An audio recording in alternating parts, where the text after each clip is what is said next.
स्वामी जी, एक प्रश्न था मेरे मन में, भगवान से जुड़े रहने के लिए कम समय में ऐसा क्या करें जिससे उनसे मेरा जुड़ाव हो और ध्यान लगा सकें, उसके लिए कम समय में कोई विधि हो स्वामी जी? आप बहुत बढ़िया, बहुत बढ़िया। देखिए भगवान, एकदम शॉर्टकट विधि में बता रहा हूँ कि आपके पास अगर 10 या 15 मिनट का भी समय है, इतना समय मिलता है जी जी, 15 मिनट आप निकाल सकते हैं। आप 2-3 काम करिए।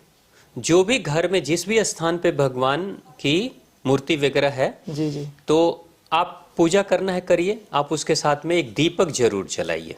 जी, दीपक जलना चाहिए, वो अगरबत्ती वगैरह से नहीं जिसमें खाली धुआं धुआं निकल रहा हो, ऐसा नहीं। दीपक यानी अग्नि प्रज्वलित होनी चाहिए। जी अग्नि और आपके बीच में 2.5 फीट से ज्यादा की दूरी नहीं होनी चाहिए। जी, दीपक जल रहा है, आप 2.5 फीट के डिस्टेंस के अंदर बैठे हुए हैं, ठीक है? जी, जी। दीपक जल रहा है, ये तो हो गया। उससे क्या होता है, आकाश तत्व तैयार होता है, राइट, और आपका शुद्ध होता है, राइट? पहली चीज। दूसरी चीज, आपके घर में शंख होना चाहिए। जी, शंख, शंख जरूर बजाइए, स्त्री या पुरुष सभी। सभी, स्त्रियों में सिर्फ गर्भवती माताएं ना बजाएं, गर्भवती महिलाएं ना बजाएं, बाकी सभी स्त्री बजा सकती हैं, सभी पुरुष बजा सकते हैं, बजाएं। शंख बजाने से क्या होगा कि जैसे ही आप शंख फूंकते हैं, लंबी गहरी सांस लेते हैं, तो लीवर किडनी स्वस्थ हो जाती है, और लीवर किडनी की ही शक्ति से आप फूंक पाते हैं बाहर।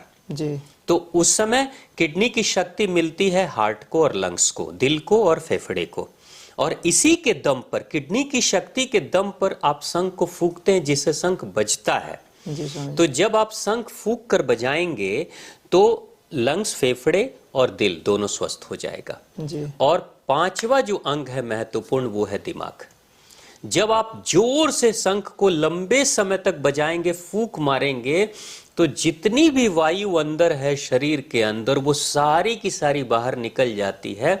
और अगर आपने 3 बार भी शंख बजा दिया, तो 3 बार शंख बजाया जाता है भगवान ब्रह्मा, विष्णु, महेश के आह्वान के लिए, माँ सरस्वती, माँ लक्ष्मी, माँ दुर्गा के आह्वान के लिए, है ना, या फिर पाताल लोक, धरती लोक, स्वर्ग लोक के लिए। मतलब ये 3 है, त्रिदेव का कॉन्सेप्ट। तो आप जैसे ही 3 बार शंख, अगर लंबा शंख बजा लिया आपने ना, तो दिमाग एकदम खाली हो जाता है, जी, सारा वायु निकल गया, और जितना भी अंदर का कचरा वायु निकल गया, उसके बाद से आप सांस लेंगे तो प्योर ऑक्सीजन जाएगी, यानी प्राण वायु ले रहे हैं आप। और प्राण वायु लेंगे तो तुरंत से फ्रेश ऑक्सीजन जो गई, तो जितने नकारात्मक विचार आपके मन में थे, दिमाग में थे, वो हवाओं के माध्यम से बाहर निकल चुके हैं शंख फूंकते ही। अब फ्रेश वायु आएगी, तो सिर्फ पूजा नहीं करेंगे, वो फ्रेश वायु ही देवी देवता के रूप में, प्राण के रूप में आपके अंदर प्रवेश करते हैं, जी स्वामी, वायु के माध्यम से। पवन देव बोलते हैं ना, पवन देव हनुमान जी पुत्र हैं पवन देव के, उसी तरीके से पवन के माध्यम से आपने ले लिया, तो दिमाग को खाली कर दिया, दिमाग सुन्न हो जाता है। मैं बजाता हूँ, उसके बाद से 3 बार बजाने के बाद तो दिमाग में कोई विचार ही नहीं आता है, निर्विचार हो जाता है, एकदम निर्विचार, शांत मन, शांत। अब जैसे ही मन शांत, अग्नि प्रज्वलित है, आप बैठे हैं भगवान के पास, आपका दिमाग सोच से परे हो चुका है, तो किसका सोचेंगे? जो मूर्ति प्रतिमा वहां है, जो अग्नि है, बस वहीं ध्यान लग जाएगा। बहुत विचारों को, आपके मन को कौन भटकाता है? आपके विचार। हाँ, हमने तो शंख फूंक कर विचारों को ही, विचारों को शक्ति जो मिलती थी उसका ही मैंने दम निकाल दिया, राइट, उसका दम निकल चुका। अब हो गया दिमाग शांत। अब शांत हो गया तो भटकाव बंद हो गया, वहीं बैठेंगे और अग्नि से शक्ति मिलेगी, सकारात्मक शक्ति, और भगवान पे ध्यान तो स्वतः लग जाएगा, लगाने की जरूरत नहीं पड़ेगी, लग ही जाएगा, क्योंकि जो दिमाग भगाता था वो थक चुका है। राइट, बहुत। उसके बाद आप लगाइए, आप भगवान में जिस किसी में भी आपकी श्रद्धा हो, आप उसका जाप कर लीजिए, उसको याद कर लीजिए, नमन कर लीजिए, और सबसे अच्छी विधि मैं बता रहा हूँ, धन्यवाद दीजिए भगवान को। जी, कल तक जो हुआ, आज तक जो हुआ, उसमें से कोई एक घटना याद कर लीजिए। जैसे मान लीजिए कि कल आप किसी अपने पुराने मित्र से मिले, अच्छे मित्र से मिले, और बड़ी खुशी हुई, उसके लिए धन्यवाद करिए, आपने मिलाया, वो खुशी आपने दी। अच्छा भोजन किया, भगवान आपके कारण से जी, मेरी प्रतिष्ठा समाज में बढ़ रही है, मुझे लोगों का प्रेम मिल रहा है, मुझे अच्छा भोजन मिला, ये वस्त्र पहना हूं, अच्छा है आपने दिया। आपके पास असंख्य चीजें हैं धन्यवाद करने के लिए। आप स्वस्थ हैं, आप अच्छे हैं, खुश हैं, भगवान के पास बैठने का मौका मिल रहा है। जी स्वामी जी। धन्यवाद करिए, इससे बेहतर पूजा कुछ नहीं हो सकती है। जितना ही धन्यवाद करेंगे उतना ही भगवान प्रसन्न होंगे और आपके अंदर खुशी आएगी।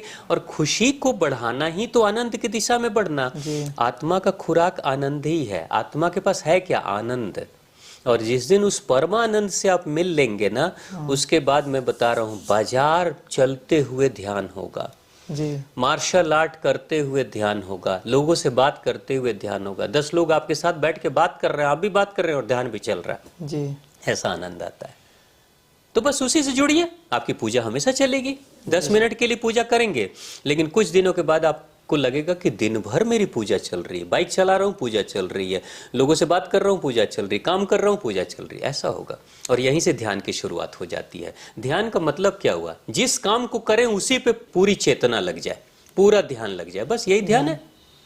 मैं यहाँ पे हूँ और चिंतन कहीं और चल रहा है, इसका मतलब मैं यहाँ नहीं ध्यान कर रहा हूँ, मैं ध्यान कहीं और कर रहा हूँ कहीं और, ध्यान कहीं, तन कहीं और, मन कहीं और। अभी यही हो रहा है स्वामी जी, ऐसा ही।